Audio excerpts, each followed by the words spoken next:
King Viserys named Rhaenyra Targaryen as the rightful heir to the Iron Throne. A great ceremony was held at her honor in the Red Keep. Hundreds of lords came and swore to defend her right of succession.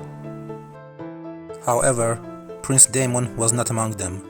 He resigned from the City Watch and went to Dragonstone with Mysaria. He remained there for half a year, during which time he got Mysaria pregnant and gave her a dragon's egg. King Viserys commanded him to return the egg, send Mysaria away, and return to his lawful wife, or be attainted as a traitor. Daemon obeyed, sent Mysaria to Lys, and flew to Runestone in the Whale.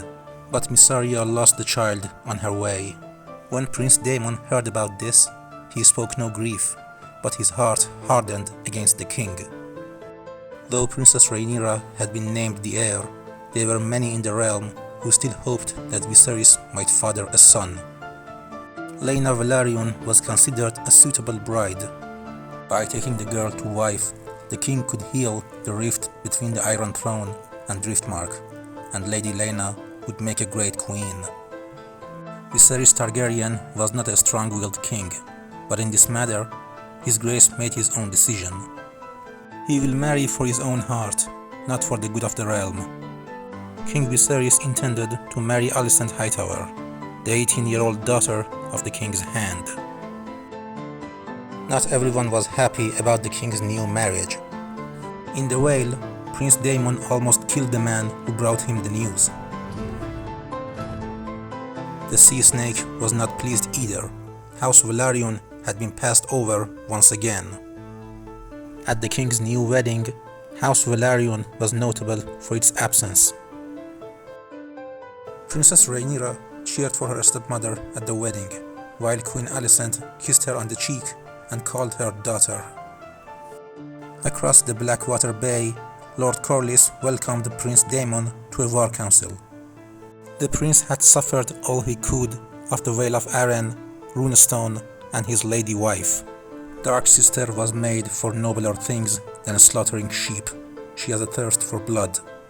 But it was not rebellion the prince had in mind. He saw another way to power.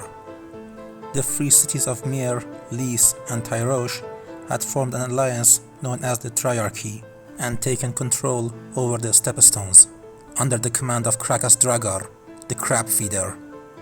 The Sea Snake wanted to end the Triarchy's rule over the Stepstones, and in Daemon Targaryen he found a willing partner, eager for gold and glory.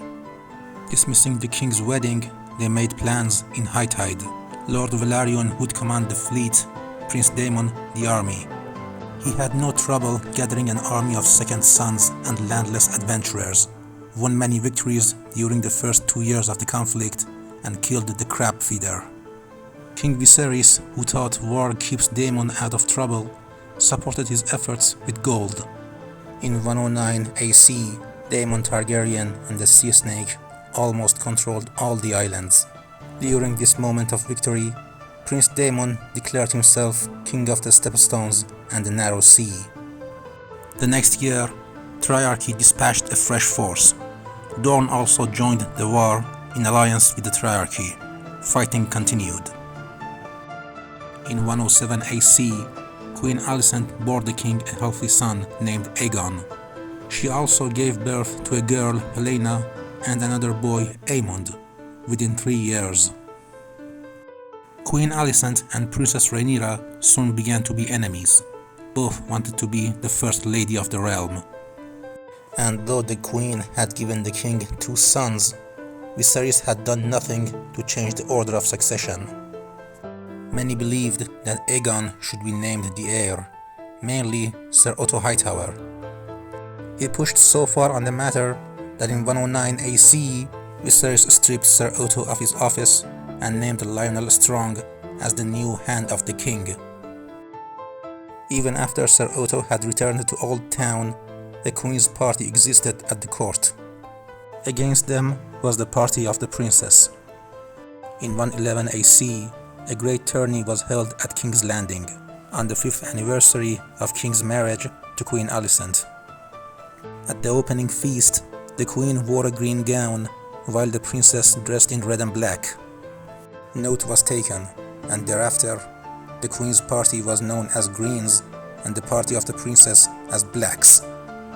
Yet there was one who was neither green nor black. Prince Daemon had returned on Caraxes, wearing a crown. When he at last came to earth, he knelt before his brother and offered up his crown. Viserys returned the crown and kissed Daemon on both cheeks, welcoming him home, and everyone cheered. Prince Daemon remained at King's Landing for half a year. He even resumed his seat on the small council, but neither age nor exile had changed his nature. He treated Queen Alicent with courtesy due to her position, yet there was no kindness between them, and he was notably cold toward her children. Princess Rhaenyra was a different matter. Daemon spent long hours in her company. Here the two brothers clashed again, and Prince Daemon left King's Landing to return to the Stepstones. Accounts differ on why they clashed. It was said that Queen Alicent urged the king to send Daemon away. Others tell different tales. Some say Prince Daemon seduced the princess and claimed her maidenhood. Another tale says that he was just giving her lessons in lovemaking, so the princess could seduce Sir Criston Cole, but he never claimed her maidenhood. At first, King Viserys refused to believe it, until Prince Daemon confirmed the tale to be true. He told his brother, "Give her to me as my wife. Who else would take her now?" Instead, King Viserys sent him into exile, never to return to the Seven Kingdoms. Daemon Targaryen returned to the Stepstones, and King's Landing returned to its usual status for almost 2 years, until 113 AC, when Princess Rhaenyra turned 16, took possession of Dragonstone, and married.